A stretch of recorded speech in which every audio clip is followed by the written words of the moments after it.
This next video in Lesson 6 of Unit 3 on solving radical equations, it gives us some pretty nasty radical equations that we're going to have to solve. Now, I say nasty because not only are there multiple radicals involved, but separating those radicals doesn't necessarily help us get rid of everything in one shot like it did in the previous example. So, for this first equation, I've got the square root of x plus 6 minus 2 on one side and the square root of x minus 2 on the other. Now, I'm going to square both sides to get rid of one radical. And again, I need to isolate at least one of the radicals to make it go away. So in this case, the square root of x minus 2 is all by itself, which at least will help us a little bit. If I were to square the right side, I would get just the inside, which happens to be x minus 2. No problem. The problem lies on the other side, because when I square the entire expression, this means take the square root of x plus 6 minus 2 times itself. So really what we're about to do is we are about to FOIL an expression that contains a radical. Meaning take this times itself. Oh boy. I put up here Mr. LeQuay will help you solve these problems. Mr. LeQuay is our guy, my algebra teacher who taught me how to square binomials. That's what we're doing here. So you could use FOIL, or you could use Mr. LeQuay's little pattern of squaring a binomial, which means first times the first term over here. Now when I think about this, even though it's got x plus 6, I think of this as a single term. It's the square root of x plus 6. That's a single term. So when I do FOIL, I take the first terms and multiply them together. Mr. LeQuay's pattern, he'd say square the first term. Well, the square root of x plus 6 times itself will be x plus 6. That undoes the radical part. Multiply the two together. Well, I take, or that was the Mr. LeQuay pattern, or in FOIL we do the outer terms next.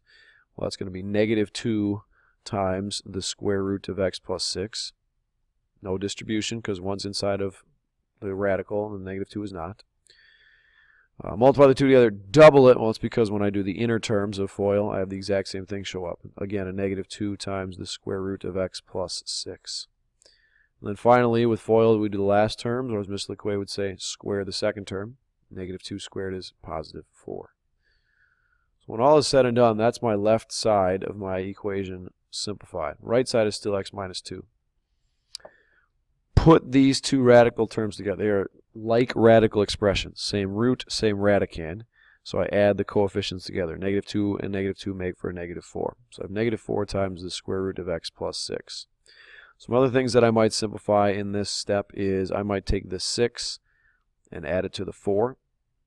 And also have an x. So I've got x minus this, and then 6 plus 4 is 10. So plus 10. And that equals x minus 2. Now, while that might look like a mess, and it kind of is, at least we only have one radical left. Well, we used to have two, now we just have one. Once we get it to one radical, now we're going to continue to do the same things we would do to solve that radical equation. Let's get this square root all by itself.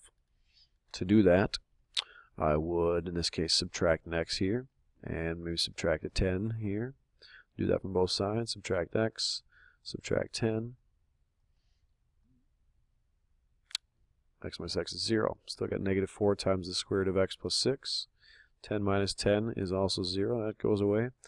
X minus x. Oh, look at that. That cancels too. So then I have negative 2 minus 10. Well, that's negative 12. Not too shabby.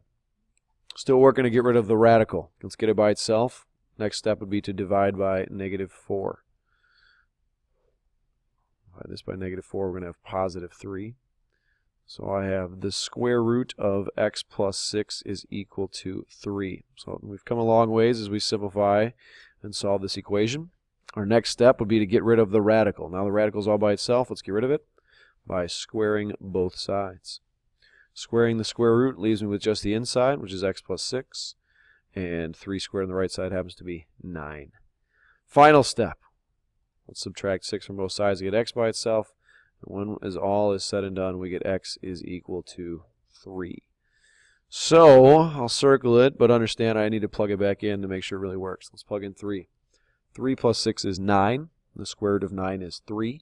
And 3 minus 2 is 1. So remember, we got a 1 over here. 3 minus 2 is 1, and the square root of 1 is 1. 1 does equal 1. 3 is definitely the solution that works for this equation.